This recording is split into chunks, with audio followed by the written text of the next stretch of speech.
Make more good in the all-new Sportage X-Pro. Kia, movement that inspires.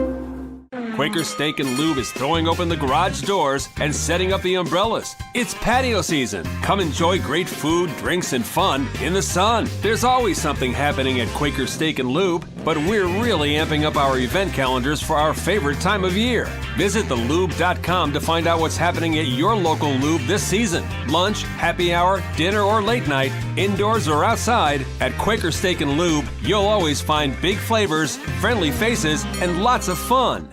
New Trail Brewing Company proudly crafts their beers right here in central Pennsylvania. Brewed with only the best possible ingredients, New Trail produces a variety of year-round brands as well as weekly experimental recipes. New Trail Broken Heels is Pennsylvania's favorite local hazy IPA. This beer is smooth and full-bodied. Hand-selected Citra hops lead to notes of bright clementine and juicy ruby red grapefruit. Broken Heels is perfect for a pregame tailgate all the way through the victory celebration.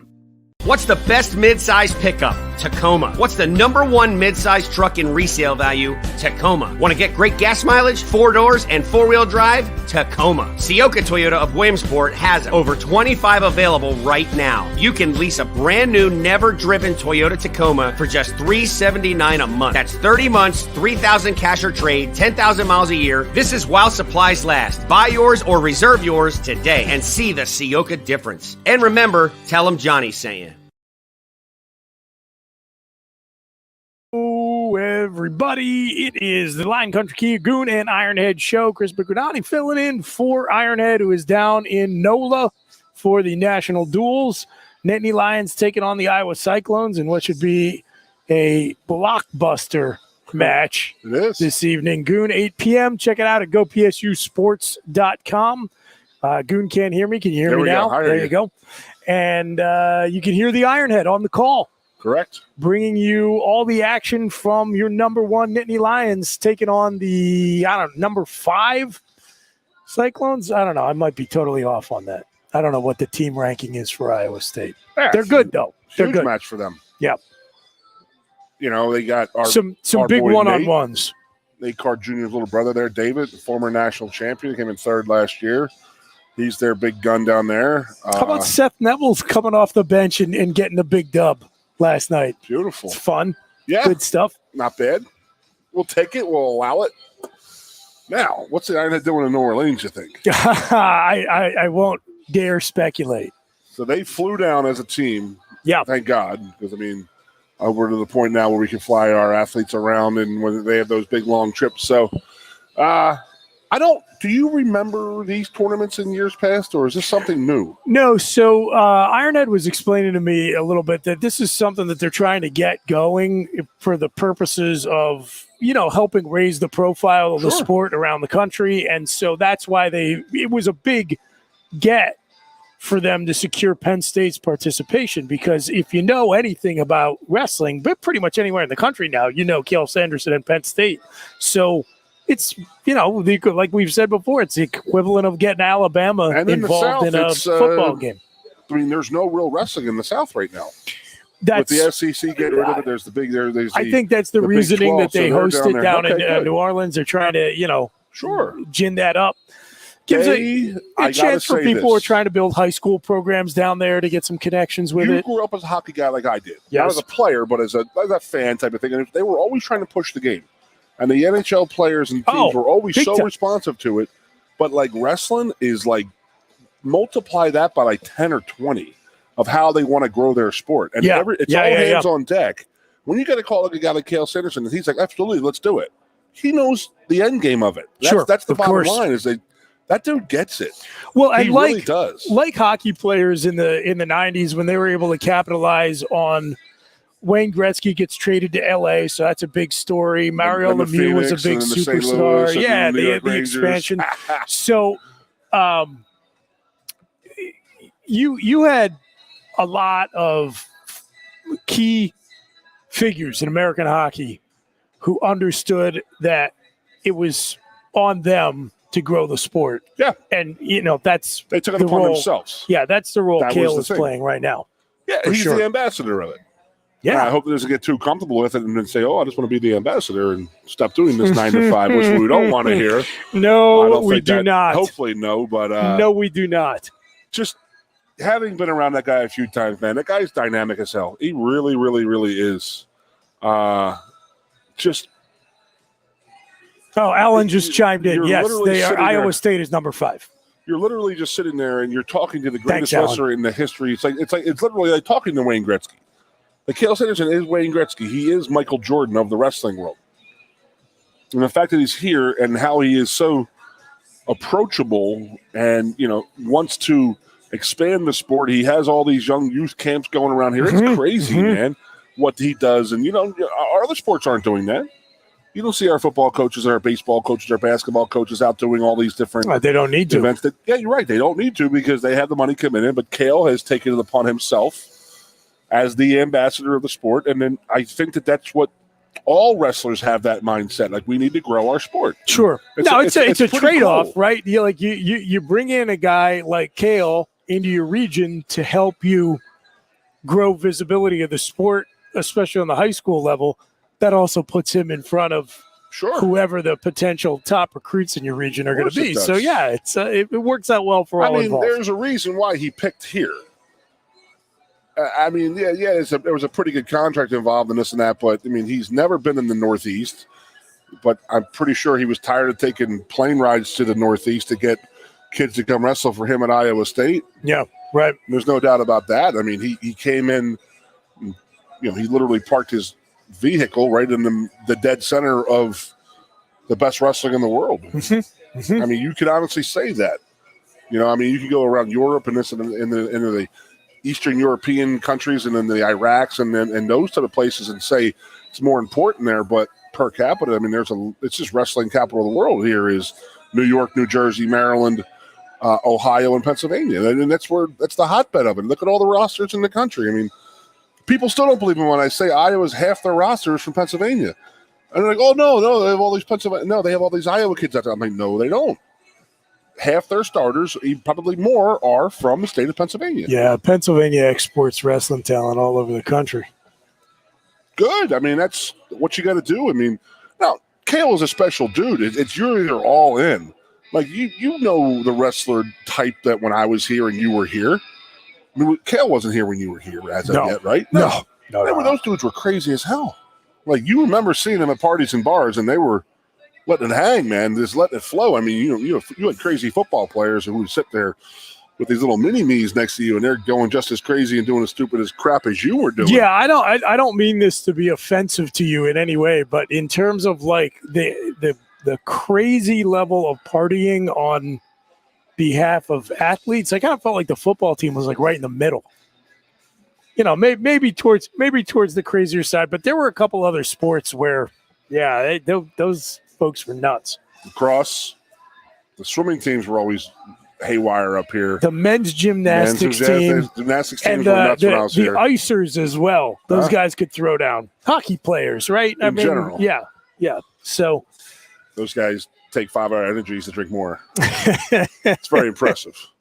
Glad it with it. But, Cael is the face of collegiate wrestling. I'm sorry, he's the face of wrestling in the United States right now. He really is, and he's taken it upon himself, and there's no better person in the whole world to have that. I can't think of a better person who is more qualified to do it than he is. I want to ask Ironhead, how is he not? Does he not want to do it? Does he? How many Olympians are wrestling out of the inline wrestling club? Penn State College might be the official, like the unofficial Olympic training grounds. Now, is he going to get paid for that type of thing? You know what I mean? I am really talking out of turn now, but I think he does get paid extra by the Nittany Lion Wrestling Club, but I'm not positive. Ironhead's the guy. Sure. Yeah, Ironhead's the guy. No, but I'm saying, like, he brings those kids in. Is he getting anything because those guys are winning?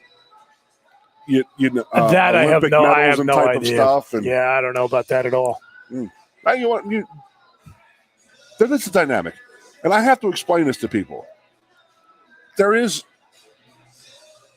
the equivalent of a Penn State wrestler, a freshman going into camp right here, going into their freshman year, is you walk into a Penn State football practice, and you have Saquon Barkley in there, Chris Godwin, Trace McSorley thrown, and you're practicing with all these guys. And that's what the Penn State Wrestling Club and my wrestling club and Penn State wrestling team do. It's crazy. You walk in there, Schneider, Taylor, sometime Bo Nickel, some other guys in there who just stop by and having a couple workouts, and you're like, how the hell is this legal? Because it's not legal in football and in basketball type of thing. I'm not saying that that's what they're doing and they're cheating by no, it's no not. way, shape, but I or see form. your point. Sure. But if you imagine walking into a spring practice and all these ex-NFL, all these Micah Parsons is in the linebacker group. Yeah. He's talking to the defensive ends or he's talking to the offensive tackles. Like, hey, when you do this is what I'm going to do to you. Yeah. You can learn more from your enemy than anything. Mm-hmm. So it's like, imagine what you could learn.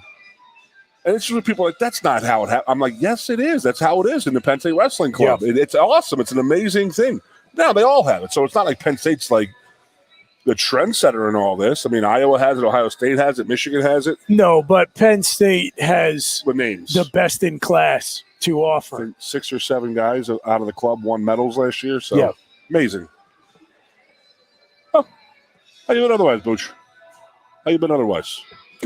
Good, man. Holiday season. We hope shoulder healing up this week. You can be able to go. I'm going to skip the Dallas game, and we'll see about the Saints. He shouldn't. I know what he shouldn't be doing is running the ball 17 freaking times. We're talking about Jalen Hurts, by the way. He's a sprain of his non-throwing shoulder. He got planted into the rock-hard Soldier Field turf Did you see last what week. Malachi said? He goes, he got hit pretty hard. And he goes, I ran over to pick him up. And he goes, he got hit hard. And I said, stay down. He said, shut the F up, pick me up. And he goes, yes, sir. And he picked him off the ground. I mean, that's a leader right there, man. Yeah. Oh, yeah. That is an absolute leader. And you got a guy that size who's, yes, sir. I mean, amazing. You and I have loved his leadership qualities since he was in college. My favorite college football player of all time. The question was always, is he going to take the next step a la Ben Roethlisberger earlier in his career, good playmaker, not a great passer. Mm-hmm. Josh Allen earlier in his career, great, like not a polished passer, not a 50% guy at Wyoming. But both of them were big-bodied, mobile, cannon for an arm. Could they take their game to the next level? Both of those guys did, and the question is Jalen, who he fits that profile, was he going to take that leap? And, the results speak for themselves. Man. Yeah. Through and through. I mean, I'm finally happy. So I was in the Bahamas, 2 weeks ago, and we were still discussions that how in the hell were people not talking about Jalen Hurts being the MVP? How are they not talking about it? Because everybody on the media guys were hanging off of Tua's you-know-what, saying he's all this, and then you see him play 2 games in a row, and you're like, why are we talking about him as the MVP? Right. Right. He has this. Well, it's funny, if you want to apply the criticism, Micah Parsons had for Jalen that he's a system guy, the system made the guy.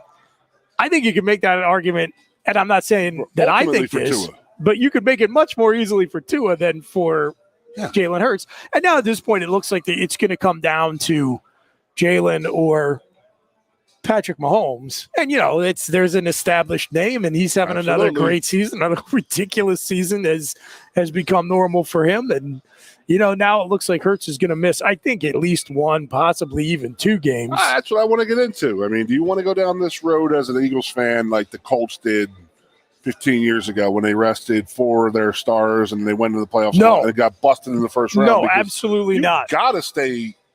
You can't take 3 or 4 weeks off and rest. The Vikings making that insane comeback versus the Colts, that actually was good, I think, for Philadelphia because it keeps with only 1 first-round bye, which is the one thing. I don't love the expanded playoffs. I do love the increased competition at the top to get the bye and to host throughout. Philly has the tiebreaker against Minnesota, correct, but the pressure is still on that they need to keep winning. And now, we'll see. I'm not counting Philadelphia out on Christmas Eve versus Dallas, even if it is Gardner Minshew taking the snaps. I would love Minshew to go out there and play the whole time. I mean, and I think that's what you're going to see. But, obviously you have a much better chance with your MVP caliber quarterback than you do with your backup, especially on the road. So if Philly were to come out on the wrong end of that game, they got to keep winning. So. Understood. The Vikings that at least game was motivates them if they lose the Dallas game. Yep. They have to win. They have to win at least one more game. So that puts the pressure on them to start everybody against New Orleans. Plus, you want to beat the Saints because you have their first-round draft pick. And wouldn't it be nice to end the season versus the G-Men, knowing you have a bye? I don't rest the guys then. I don't rest them. I probably pull them early, though. Pull them early. Yeah. So get the lead, second half, and get the guys out. Yep. Your main guys. Guys if it really, when we're talking a 17th game now, I would not have a problem playing a lot of reserves. Do you remember the year? It was the year the Steelers beat the Cardinals in the Super Bowl. So it was 2008. Okay. They had the number 1 seed in the AFC locked up, so nothing to play for the last week of the season. And they went up to Buffalo. And the Bills needed to win to make the last wild card. And the Bills lost at home to the Steelers' second team. They just played the whole second team. Win. And a must win, and the Bills lost. Brutal. Very brutal. So I would not be.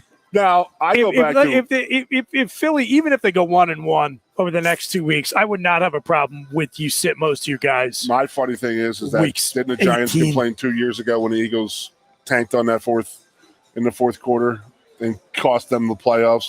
Yep. Now, wouldn't it be great to go up there and beat them and then kick them out of the playoffs? It would be but I think wonderful. they're in. They got to win one more game and they're in, I think.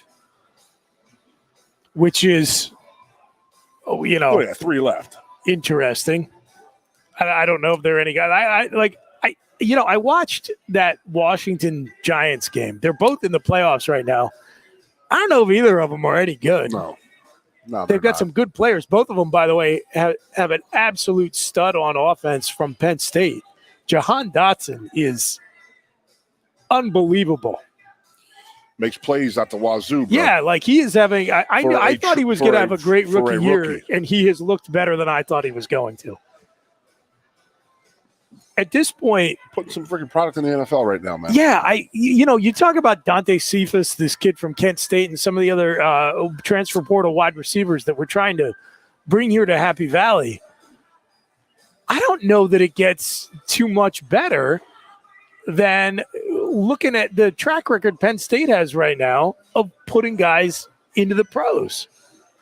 We have a great 7-on-7 program here, bud.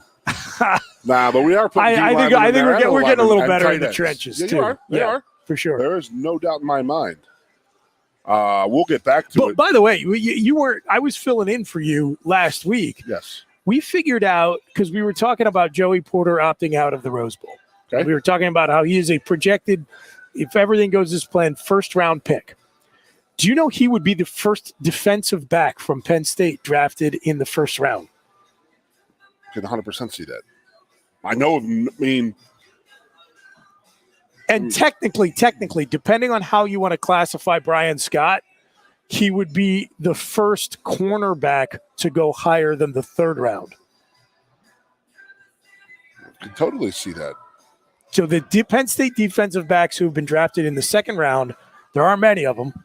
There's Brian Scott, Jaquan Brisker, and Kim Herring.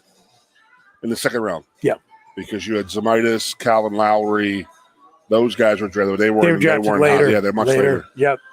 Good career type of thing. But, yeah, I can see that. There was a time here when we really didn't – how many wide receivers were we putting in the league compared to now? It's not many. We're in a whole role reversal right now.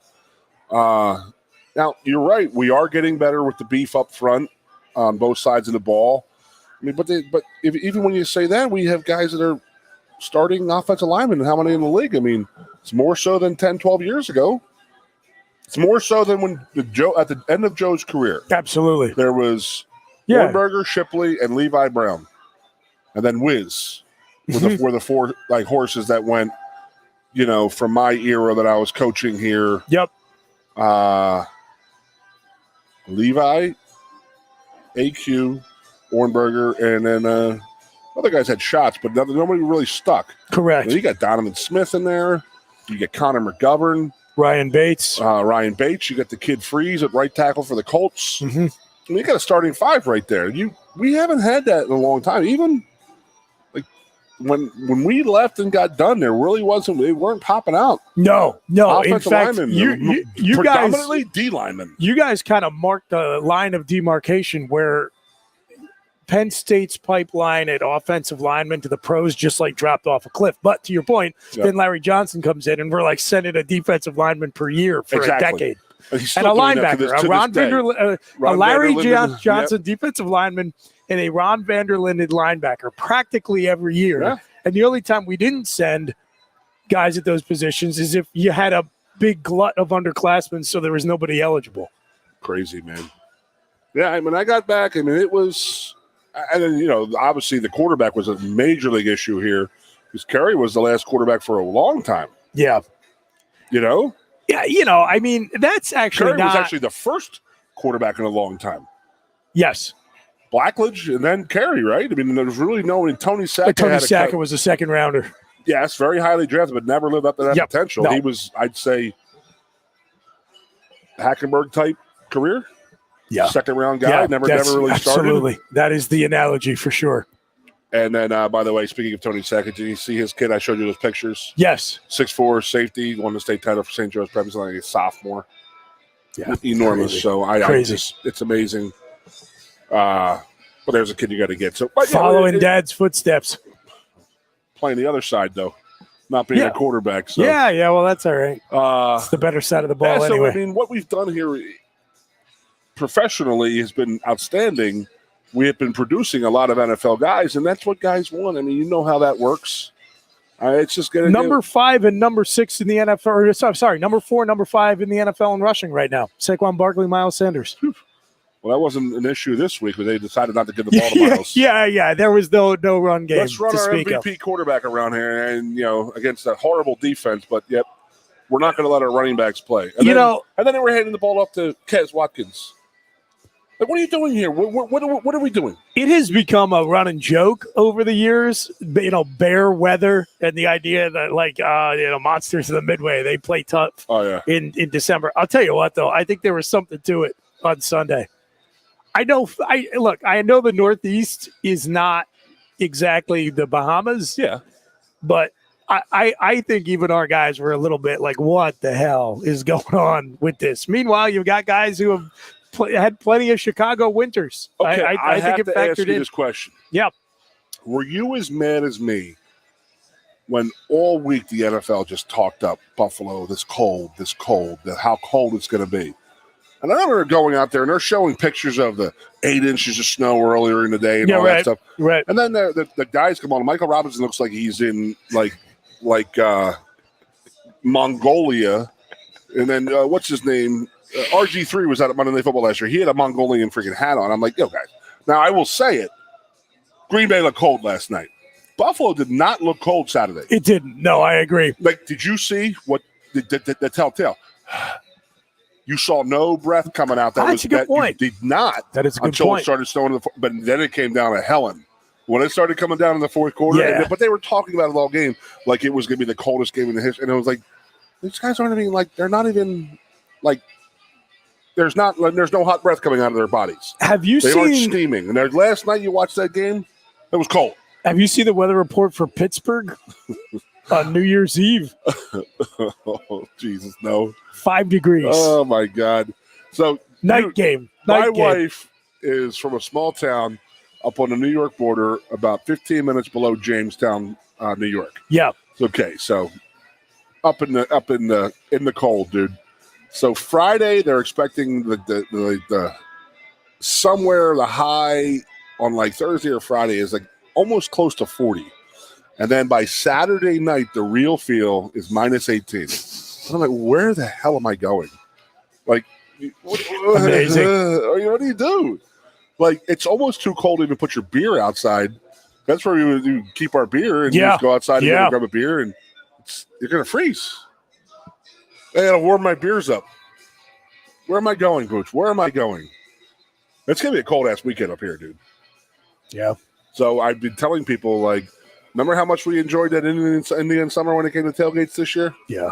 We're going to pay for it. We are going to pay for it. There's no question. Pay for it. It's all right. I'll take it. I'll take that trade. Absolutely. Any day of the week. Absolutely. Because that tailgate season was fantastic. The weather for the Minnesota game, where you got to tailgate all day, that was fantastic. The Michigan State weather was off the hook. I know. I had an indoor one. I mean, well, logically, right? Because the Michigan State tailgate is usually just like utter misery. So I asked Ironhead this. Do you think we can get to the point where we can have that away game on Thanksgiving weekend? Because it's not fair to our players. I don't like. What do you ask? Our kids leave. Our students. Right. It's not fair to them playing in front of 60,000 people and only 10,000 or 5,000, 6,000 seats. Yeah. I know it's the way it is. Yeah. But you go to Michigan State, I mean, how many of those kids are from within an hour of there? How many kids are going to Penn State are from within an hour of here? You're right. Not many, man. So I wonder if he could ever, like, I asked Pat, who, by the way, did you watch any of that press conference he had the other day? Awesome. It was absolutely amazing. He's the best. Yeah, it was absolutely amazing how he was talking. So I took some Cliff notes and I said, hey, Pat, here we go. I got a couple ideas here for you, bud. Here you go. So, but I mean, wouldn't you think that like we can rotate like an away game to end the season with Sparty and Wisconsin? I know that the schedule's changing again. I would love to see that happen. Yes. I just don't like our kids on senior day because it's. Now, I know we have to go to Michigan State on an away game. Sometime every other year we have to go out there on Thanksgiving weekend. But they have a smaller stadium. The students are a lot closer than where our students are from. I mean, let's be logical, right? It just stinks for our guys. That's how I feel. Yeah. Yeah, that's fair. Now, my last game was at Sparty. My last home game was the Snow Bowl. Yeah. My last game at Penn State was at the Snow Bowl. That's I'll cool. Take it, man. And then my last official game at Penn State was the deluge of water down in our Tampa for the versus Auburn. Right. Oh, my God. Well, we're really hoping that often Penn State will, on years when their last regular season game is an away game, they'll still have one more home game that will also be played when the students aren't here, it looks like. Wait. Oh, I can't wait. We're one step closer. UCLA okayed it, so. Yeah. Oh, yeah. That was always going to happen. I just can't wait to be betting that money line on at midnight for a UCLA Rutgers game in the second half, baby. I got to get the bet in. I got to catch up here. I want to ask you quickly, since we were talking about the weather in Pittsburgh this weekend. It's the 50th anniversary of the Immaculate Reception, so the Raiders are coming to town. Correct. So I just need to talk to you, even though everyone else has already talked about it, I'm sure. The ending of the Raiders-Patriots game. Oh, my God almighty. Never saw anything like it. I am struggling to think of a crazier ending to an NFL game. It was tight. Like, why wouldn't you just take a knee? I don't know who said it. It was someone at the NFL Network, I believe, because I refused to watch the four-letter, John. Somebody said that once the first lateral came out, guys weren't thinking. Sure. And then it was like, oh, my right. God. And then you don't have time to, like, maybe we were like, oh, maybe we are behind. And it was a straight panic. Right. But, like, to me, then that is exactly why you don't put your team in that position for something like that to happen. They ran the ball. It wasn't like they ran like a deep bomb with a lateral. Joe Pisarcik, man, like, don't run a play. Just kneel it down. Yeah, I could see him baffled throwing that ball by back the decision to run a play. Was it Chandler Jones and not seeing him because that logo, he was just standing right on it. Yeah. I mean, although I don't know what, like, again, it's a split-second decision. You're making it on adrenaline. But there is nothing in your head that says there is a sub 0% chance that Mac Jones is going to run 65 yards if I get this ball to him. Like, that was what I found to be hilarious. The guy's like, well, I was trying to get it to Mac Jones. And I was like, to do what? To turn into Michael Vick? I mean, there was like, no, it's like, I think you and I might be faster than that guy is. Him so anyway. What does it remind you of? Him trying to tackle. Well, I saw that Waterboy clip on Twitter about 50 times. But it reminded me of Roethlisberger when Bust fumbled and Roethlisberger saved Jerome Bettis' career. Unfortunately for Mac Jones, Chandler Jones' wife did not stab him in the leg on Saturday night. So do you ever think about this? Put that in perspective. I've thought about it If often, Roethlisberger does not make that tackle, Jerome Bettis' claim to fame in Pittsburgh is not going to be his Super Bowl. It's going to be he fumbled on the goal line. Absolutely. He would be Kevin Mack from the Browns versus in the Elway game. Right? I thought that was could be the other. There were two big running backs there. One was Kevin Mack. I thought it was Biner who fumbled. Ernest Biner? I thought so. One of the two. Yeah, whoever. Yeah, I know what you mean. That was their claim to fame. The end of the season was that. And I think about it, I'm like, if Roethlisberger does not make that tackle, there's no bus restaurant. He has no career. He's living back in L.A. or in South Bend, Indiana, or Detroit, wherever he was, because he's not going to live in Pittsburgh. Nick Harper, right? That was the guy on the Colts. And then people they forget his wife stabbed him in the thigh that morning. Yeah. It wasn't like the Saturday before. Of all the people, it's crazy. Yeah. Can I tell you one other crazy thing about that Steelers-Colts game? To me, this is maybe the most underreported story in the history of sports. Steelers-Colts. Yep. The 05 AFC divisional round game. There was a do-over in that game. It is the damnedest thing I have ever seen happen. So I think the Colts were on offense, Steelers were on defense. And before the play, there's a bunch of movement at the line. Flags come out. The typical, like everyone on defense is pointing at the offense. Everyone on offense is pointing at the defense. The refs have like a 5-minute convocation talking to each other. Can't figure out who went offsides. And they just pick the flags up and move on. No I was like, guys, not like there's no flag on the play. There was clearly like a ton of movement. Something had to happen. I was like, this is the way football works. There's a play. You have plays, and there's action before and after the snap of the ball. And if there's action before, somebody did something. Somebody's got to have a penalty. It was either offsides or false start. It was one of the two. And it was basically just like no announcement, no nothing. It was just like pretty much like I think the refs all got together like, well, I don't know what to do. So let's just play on. Let's just go. Like, whatever. I've never seen anything like this at any level of football, and it was on national television in the NFL playoffs. What drives me crazy right now, Booch, is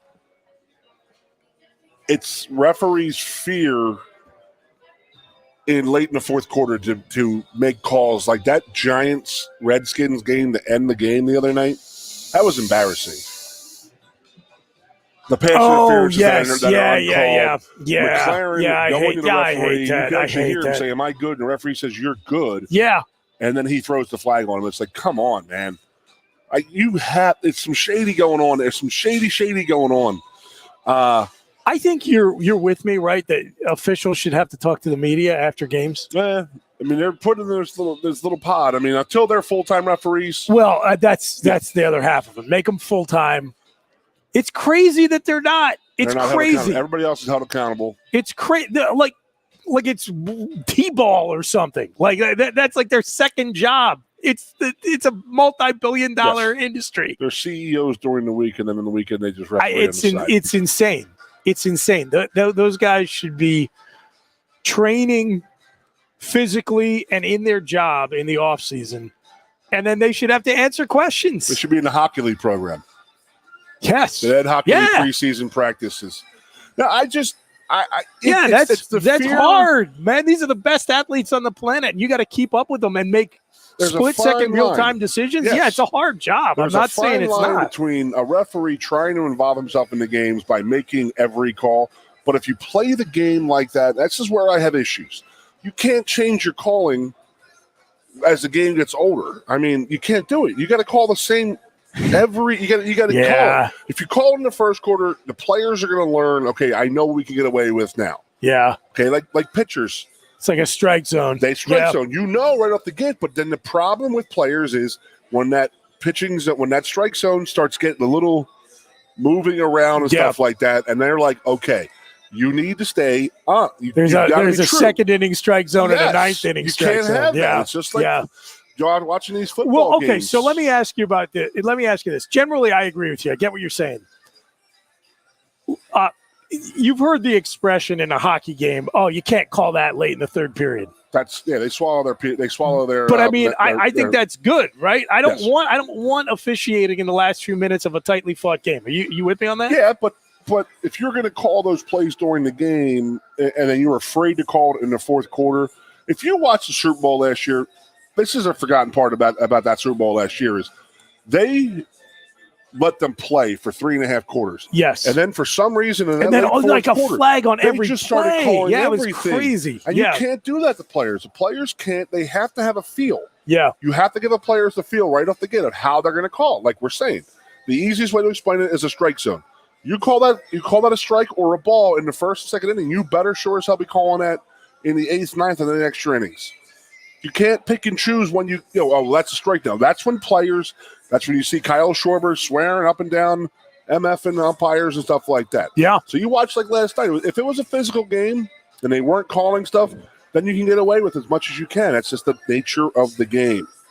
But now you're going to swallow your whistle because you don't want to deal with it, but you're going to call it the first 3 quarters. That's bullshit. You got to call it the same way all 4 quarters, and they'll get better at it. I mean, but they have. It's just watching that game the other night was just brutal. I could not believe what was going on. It was a sloppy game to begin with. It wasn't a well played game, but you got to give these players a shot. You can't be a moving target constantly on them on how they can play or not play. Yeah.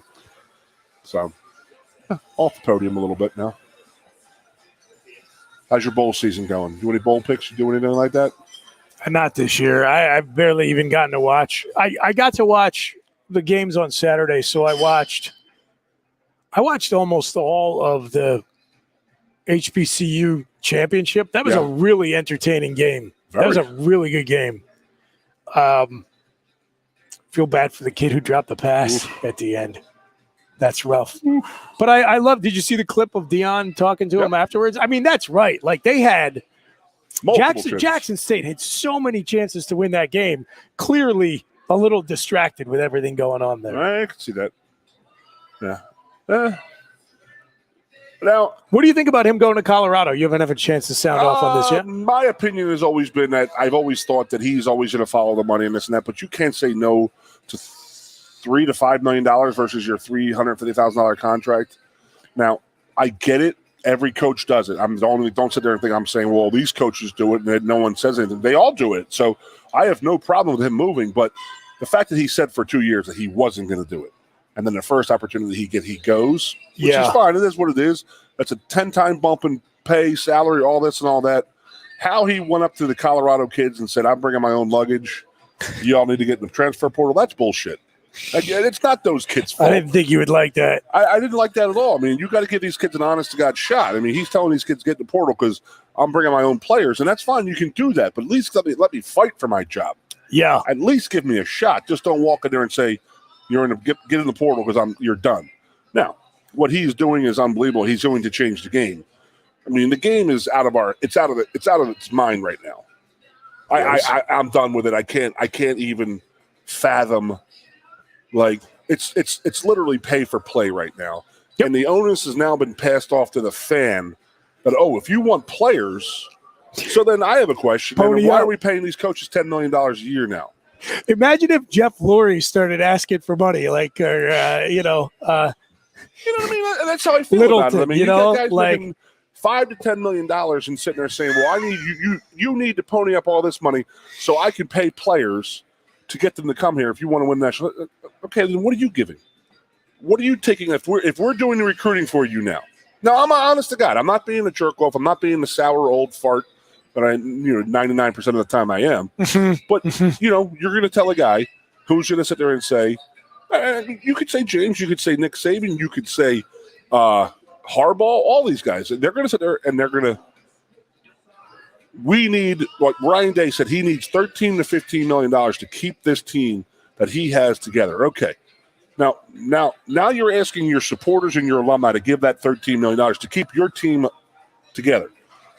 Now, why are we paying you $9-10 million? If now you're taking the recruiting aspect of it out completely, now you're not recruiting, you're out buying. So now why does a buyer need to get to $9 to $10 million contract? I honest to God, it's ludicrous. And now the onus has been passed off onto the alumni and then the fans of the team. Oh, well, and it's just building excuses for everybody.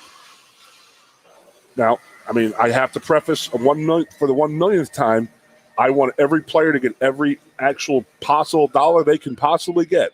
But honest to God, you can call me a communist, a socialist, and this and that, but the disparity between the stars and the guys who are making people stars, a.k.a. offensive linemen, I mean, we've always been shit on, I guess. You know, it's our job, and we actually appreciate it. That's part of our mentality. But people out there have not been in the NFL locker rooms. In the NFL locker room, you ask Brandon Noble. What so-and-so made in 2006. He's going to know exactly what one of his competitors made. He's going to know what every person in his position made because it comes out in the USA Today every year of what you can put any player in the NFL's name in there, and you'll find out exactly what they make. So now you're going to deal with this from 17 to 23-year-old, 22-year-old kids. Well, in some cases, 36-year-old kids playing quarterback from Cincinnati, Ohio. Yeah, but did you see Bo Nix is coming back to Oregon again? Dude, how many years is Bo Nix going to play college football? I don't know. It was unbelievable. I saw that and I was like, wait a minute. I was like, come on. I saw a kid from Miami of Ohio the other day. He's in his 9th or 7th or 8th year. He's going to have 9 seasons because he's going into his 8th season and he got a medical red shirt. Yeah, it's crazy. It's absurd. So we just got to stop doing these because, again, how is this affecting high school recruiting? Now, that's my honest opinion. Are high school kids getting a fair shot right now? Because I think that's a very good point. Because if you have a limited number of scholarships, are you going to use it on a proven commodity, or are you going to roll the dice on a 17-year-old? You said it last year. That's right. Why would you put your money on a 3-star offensive lineman when you can go out and get a guy who's played at the MAC level, was all MAC as a sophomore? You can go out there and say, "Hey, you come play for us right now." And again, how are you recruiting now? Do we need all this $10 billion recruiting budget? Do we need all these? You know, it's if they're going to do all of this, they need to reshape how everything is paid and paid out and what is allocated where. Because you made that point last year, maybe 2 years ago, and you said, "What it should be 50-50." Where are you allocating your money to your recruiting of high school kids or your recruiting of transfer kids? Because here's the other thing I brought up with Ironhead last week while you were out. We were talking about the transfer portal, and I said, do you remember before the NBA changed its rules so you had to spend a year at least in college? I remember. You had a bunch of high school guys. You saw that in football. You saw the 3 years out of high school. So you had a bunch of high school guys who would jump to the NBA. And there would be a couple of like truly NBA-ready superstars like Kevin Garnett and Kobe Bryant. Okay. Then there would be another class of guys who eventually turned out to be good enough to be in the NBA. So they made a roster, but their first few years in the league, they clearly didn't belong Kobe there. Didn't start. Yeah. I'm talking about even like a rung below Kobe. I got you. You know, you had Eddie Curry, Tyson Chandler, Jermaine O'Neal type like guys like that who didn't really do much until they were on their second team. Anybody went to Duke? What? But both of those groups were smaller than the largest group, which was high school kids who were convinced that by someone that they were NBA talents, went out and got an agent, didn't get drafted, and then they were no longer eligible for a scholarship to go to college. Yeah. So the reason why I bring that up is I now look at the transfer portal, and we know last year some like 28+% of the kids who went in the portal didn't find a new home. Yep. Now there's like twice as many kids in the transfer portal right now as there were last year, and you and I have talked about it before. Like pretty much James's position is you're in the portal, you're off the team. Correct. And now look, if you're a really good player and you get in the portal and you have second thoughts, you're going to be welcomed back more than if you're some guy on the bottom of the roster and we're happy to claw your scholarship back. But those are often the kind of kids who are going into the portal. They may not be playing a lot, but they're set to get a Penn State degree free and clear. They jump the transfer portal, and all of a sudden coach says, like, hey, sorry, I gave your scholarship to another kid in the transfer portal, or we're taking another high school recruit this year. There's no room for you on the team anymore.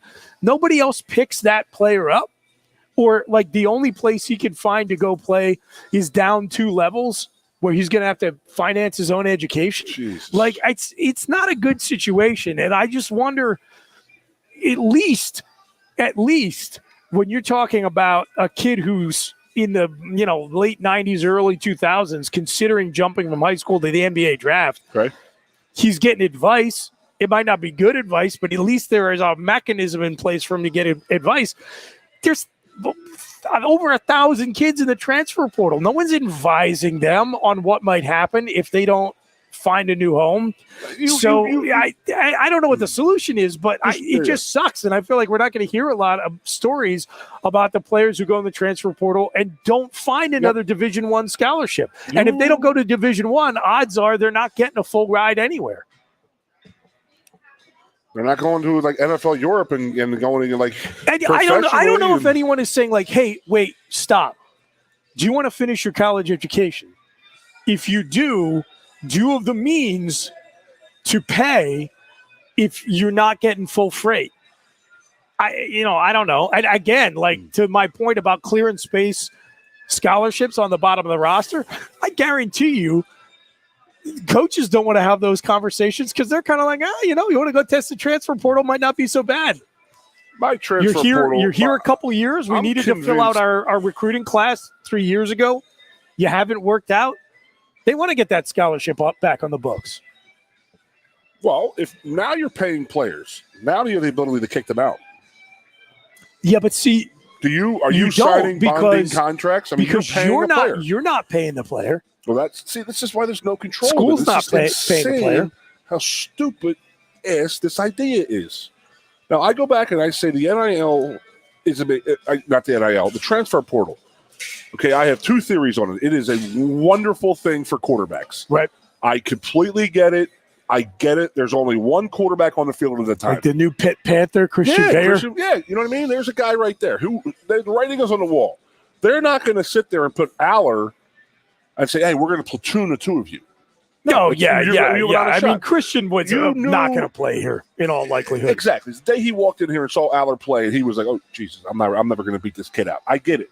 So there is a – Well, I think there were a lot of people who believe that Prabula and Smolik are both better than him, too. So, I mean, he was – But I'm saying – seeing a future here, transfer for sure. For me is a thing for quarterbacks because there's only one of those on the field. Yeah. And what you're going to have, Booch, is you're going to have teams that are going to have a significant drop-off if your starting quarterback goes out. Because you can't keep depth. You cannot keep depth in the quarterback. So what may that lead to? Injuries? Yep. I mean, I'm not going to lie to you. Mickey Andrews used to preach at the Florida State D coordinator. He's like, you take the head off the snake. I mean, you knock him out of the game. We knocked out 7 quarterbacks last year. I'm like, why are you celebrating this? Why would you? That's bullshit, in my opinion. But that's along another line. So whatever. So I think the NIL, the transfer portal, is beneficial to quarterbacks because there is only one guy on a team. I get that. Because if you're tight end, you suck. They'll move you to tackle. You suck at tackle, they'll move you to guard or center. Right. You know what I mean? You're a D lineman, you stink. They're going to move you to offensive line. They can find a spot for you. Yep. You can't catch. Hey, by the way, you're now a safety. Oh, you're a fat safety, so now you're an outside linebacker. You know what I mean? You can find spots. Another thing is you don't have special teams guys as backup quarterbacks. So I can understand where the transfer portal is beneficial towards quarterbacks. I agree with it. Now, the other thing I would love to see the transfer portal do, excuse me, before I throw my microphone across the room, is you got one shot. You made a bad decision, was not the right place for you. You get one out of jail free card. You want to go back in the transfer portal, you go back to the old rules, you got to sit out a whole year. If you have a second transfer, because you can't just be jumping around, because again, it goes back to the only kids you're going to be recruited out of high school right now are high star 3s, 4s, and 5s. You're not going to find any gems in in the brush because they're not going to go looking for them. They're going to go to smaller schools and finding these kids. I mean, how many guys we have? We have 2 Harvard kids now. You know, I mean, you got these MAC schools and these Harvard and these schools. They're pretty much breeding grounds. They're testing grounds for getting kids experience. I mean, as an offensive line coach, I sure as hell would love to have 4 and 5 year players across the line for me. Right. I don't want a true freshman out there who's undersized and has no idea what's going on. Could be tough as hell. Could be a maniac, but he could be that eventually. Yeah. So who are you going to go recruit? I'm going to go recruit guys who have already played, proven that they could play at a certain level. Yep. Bring them to Penn State. So again, this is a detriment to high school kids, and it sucks. It really stinks because it's not their fault. The adult decision makers in college football right now are nil. They're nowhere to be found. There's just no rational thinking going on whatsoever. When this goes back to Dion. So I saw an advertisement today. He's got 2 guys sitting on a Lamborghini, and they're wearing Louis Vuitton bags. Come to Colorado. That's their recruiting pitch. I mean, that's a recruiting pitch now. It's all. If you're an SMU fan. You're looking at this and you're saying it took 40 years, but the rest of the sport caught up to us. Do they get the death penalty retroactively? Do they get it restored? Reggie Bush wants his Heisman back. I think they ought to demand their death penalty be rescinded. And then the other greatest hypocrisy in the world is the NFL with this gambling thing. This is one of your favorites. To laugh your ass off. Is that they will official sports betting the official sponsor partner of the NFL. The official partner of the Pittsburgh Steelers is Bet Rivers Casino in Pittsburgh. The official MGM Casino, the official sportsbook of. I mean, I watched the Tennessee Titans game a couple weeks ago. They're not helping their case with that call in the Washington game you were talking about. Exactly. You got all that stuff going on, and then you got. I mean, changes the outcome of the game, right? A guy who was on the injured reserve for making a legal parlay. On his team to win. It goes back to the whole Pete Rose. That's what I always said about Pete Rose. He only bet on him to win. But I always said I wish they made the Phillies manager bet on the team to win. Exactly. My God. Holy crap, man. Just there's a lot wrong with the NCAA right now, and there's a lot that needs fixing. And I go back to what I've been saying to you for 3 years, and that is that they are going to say anything that they can to the teams, to the conferences, and the ESPN and to Fox, just to keep their hands in the cookie jar. That's 100%. All they're doing. That's the whole reason why we have the transfer portal. No doubt about it. It's just like because they were under so much pressure. You know, this is not fair. It's not fair to the kids. You need to share the money. And they were like, well, I guarantee you someone in the NCAA headquarters knew that where we are now and where we're headed, which is revenue sharing, was going to happen. But they're like, you know what? The way we're going to get the public off our back and the press off our back for at least a few more seasons is we're going to say, okay, you don't think it's fair that the players are locked in at wherever they're going to school? Fine. They can just go wherever they want now because that doesn't cost us any money. Yep. There's no repercussions. You don't have to sit out a year. Yeah. It's the genie out of the bottom. The NCAA the only screwed the pooch. I've been saying it for 2 years now. The only thing we could do, the only thing that can be done right now is just saying we're going to revenue share with 105 scholarship kids, but then what does that go into? Title IX. And that's why the NCAA wanted nothing to do. I mean, I think I've made myself clear many, many times on this show. The NCAA wants nothing to do with touching any of this money. The universities do not, because there will be Title IX implications involved, and that's exactly what they do not want to have. Because my personal opinion, I think that the athletic programs have had enough of Title IX. It served its purpose. It was a fantastic purpose. I understand it. It did exactly what it needed to do, and everything is copacetic. But to think that a women's basketball player needs to be deserved as much as a starting wide receiver on a football team is asinine. What? It's just simple. economics. Yeah, and it's probably not even. It's like I'm not going to try to do all the math in my head, but I don't think it's financially sustainable to do it that way. It's not sustainable now. There's no freaking way. Well, in most schools, you're right. I'm telling you right now. You think that Texas A&M, I call them the big hats, the big cowboy hat club. Do you think that they're going to listen to Jimbo Fisher come into his office? He says, "Hey, Billy Bob, I got this running back. I need him. I need $3 million. I need you to come up. Where's the $3 million I gave you last year? That kid already transferred. He's already gone. You tell me how that's going to work with those guys." Now, as another person has told me, now you've invited all these people into that coach's office. Now you got 100 people sitting there saying, "Well, coach, hey, good luck. I paid good money for that kid. Why is he not playing? I don't understand what's going on here. I paid good money. I gave you guys a Tesla to drive around for a year." I just hope Drew Aller is told, do not use the self-driving feature on the highway, for the love of Christ. Please. Well, I mean, there's reports. I just wouldn't trust our star quarterback with it on a highway. Okay, just keep your hands on the wheel. I have it in my car. I'm sure it's fine. I ever tell you the story? We no. came home from North Carolina one time at real late on a Monday night. Yeah. And we got on at Bedford on Route 30. Yeah. And it was like 2 a.m. and I just was like, all right, my wife's in the back seat. She's like laying down sleeping because she's got to go to work the next morning.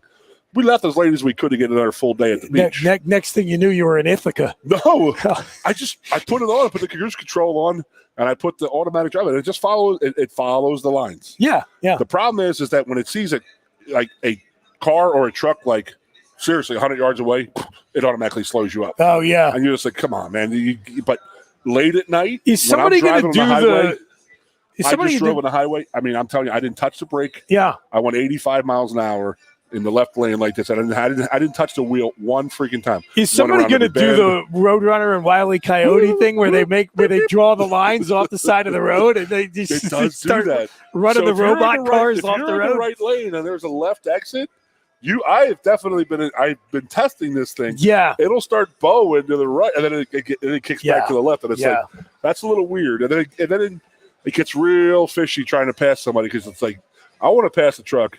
I'm going to pass the truck as fast as I possibly can. Yes. I don't want to be sitting there going 1 mile more than him. No, absolutely not. And God bless you for doing that. I hate people who take their time passing the trucks. Right. To just put a bow on the money issue. Yeah. I've never been able to get a straight answer out of anyone in the press because I don't think they really understand Title IX. It's kind of complicated. I've never been able to get a straight answer out of anyone of if you do a revenue share, what are the Title IX implications? There are different interpretations of that law. There are all kinds of different schools of thought. I've never seen anybody seriously tackle it. In the end, maybe the way you get around it, and we've talked about it, is you could see a future where the football team is not part of the athletic department. It shouldn't be. So if you think about it, Chris, we have I always say 105 because that's my era, with 85 scholarship players. Right. There is only one female sport that does not have a male counterpart, and that's field hockey. Yep. And there's sure as hell not 85 girls on that team. Right. So you're already at a deficit right there. Sure. So you have to go scholarship for scholarship. You don't. See, that's a misconception. So football doesn't matter. There's 50 more scholarships. Yeah, it does not have to be. There are different ways to be in compliance, and that's one way to do it. But no school that has big-time football or any football does it that way because of the scholarship differential. I'm getting into the weeds on this. I got you, but you don't have to be one-for-one scholarships. Gymnastics team, and there's 20 more scholarships. There are two other ways. You can have equal number of competitive opportunities, or your opportunities for men and women athletes can be proportional to your enrollment. And I don't know which Penn State does, but it's one of those two. Oh, imagine that. Now you got to start finagling your enrollment now because you typically Title IX complicit.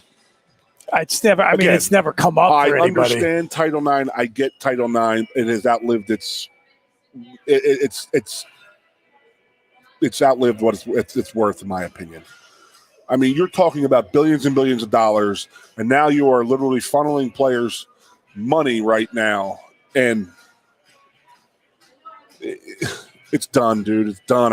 I'm done with it. I can't believe where we're at right now, and I know I'm not the only one. I mean, I still think it's going to fix itself. I really do.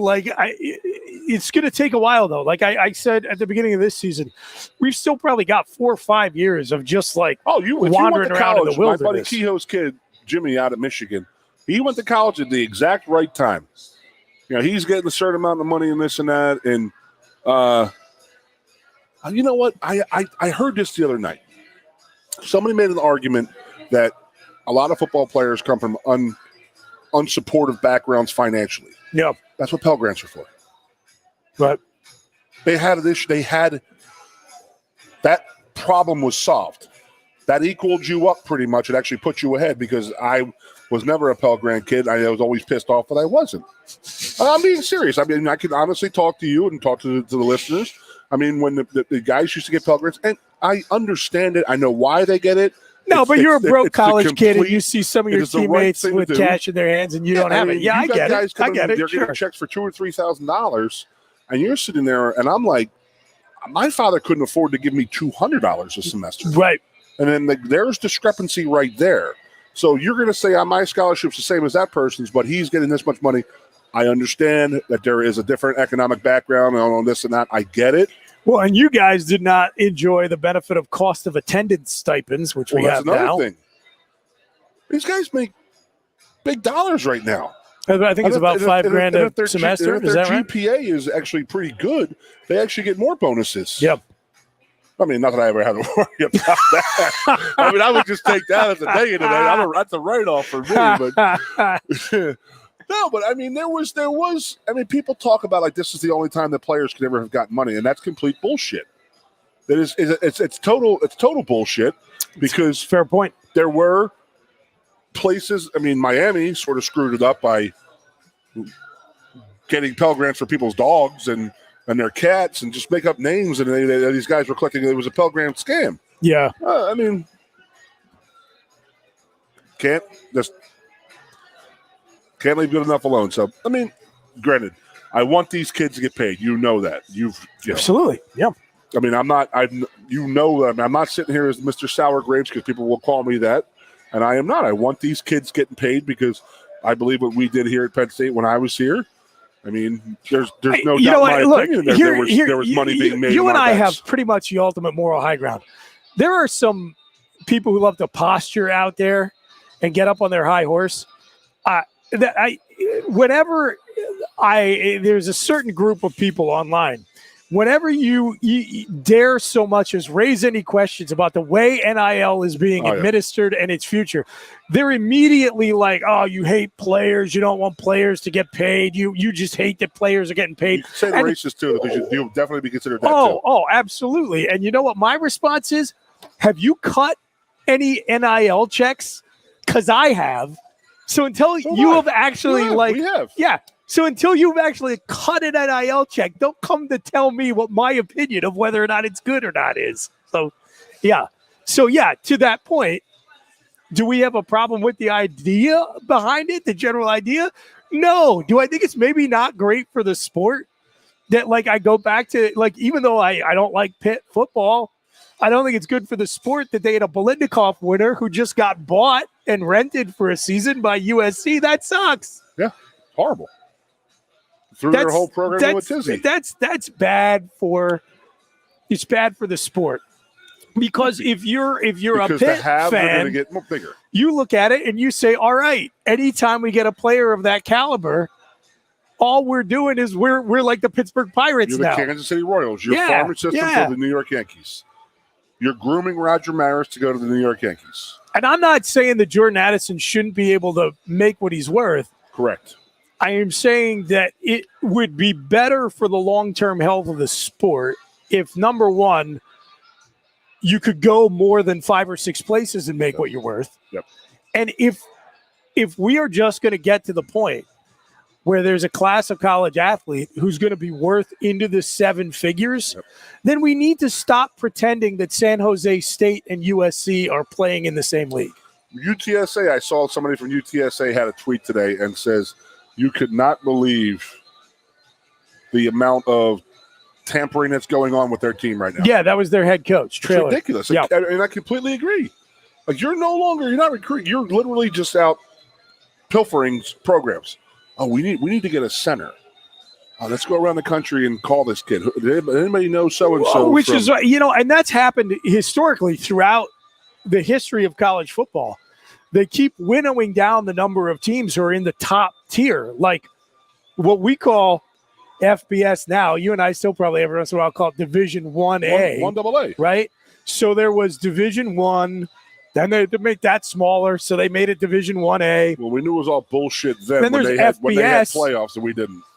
And there's now within FBS, there's the Power 5 and the Group of 5. And tell me another one that these teams are all competing at the same level. It's nuts. There's probably at absolute most 56 programs that probably belong in the top tier. And even that is stratified. But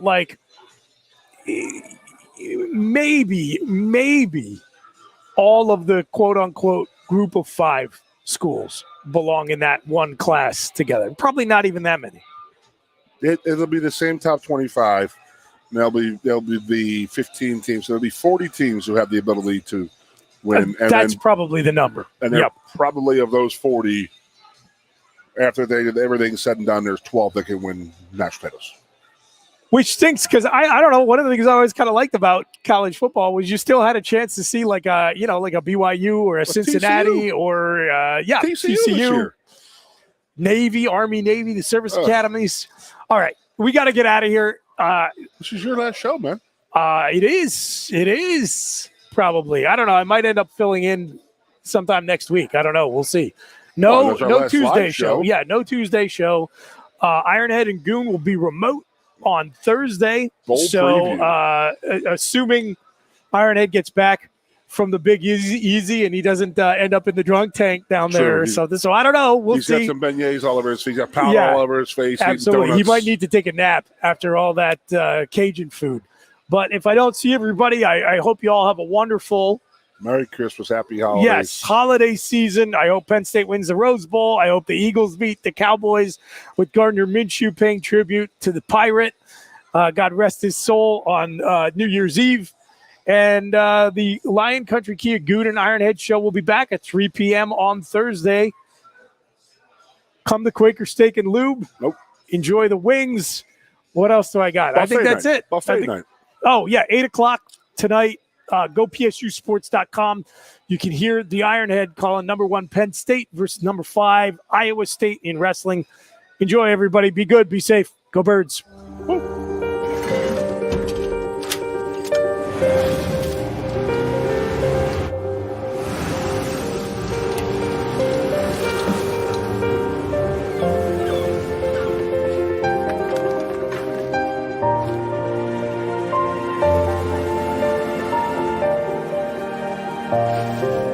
Make more good in the all-new Sportage X-Pro. Kia, movement that inspires.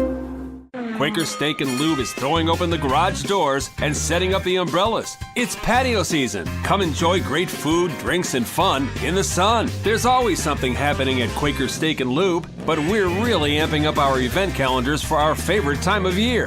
Visit thelube.com to find out what's happening at your local lube this season. Lunch, happy hour, dinner, or late night, indoors or outside, at Quaker Steak and Lube, you'll always find big flavors, friendly faces, and lots of fun.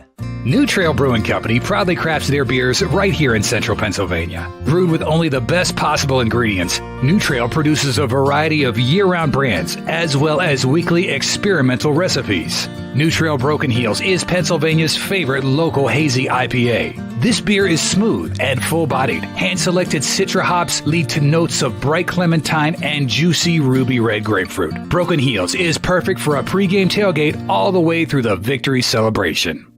What's the best mid-size pickup? Tacoma. What's the number one midsize truck in resale value? Tacoma. Want to get great gas mileage, 4 doors, and 4-wheel drive? Tacoma. Sioka Toyota of Williamsport has over 25 available right now. You can lease a brand new, never driven Toyota Tacoma for just $379 a month. That's 30 months, $3,000 cash or trade, 10,000 miles a year. This is while supplies last. Buy yours or reserve yours today and see the Sioka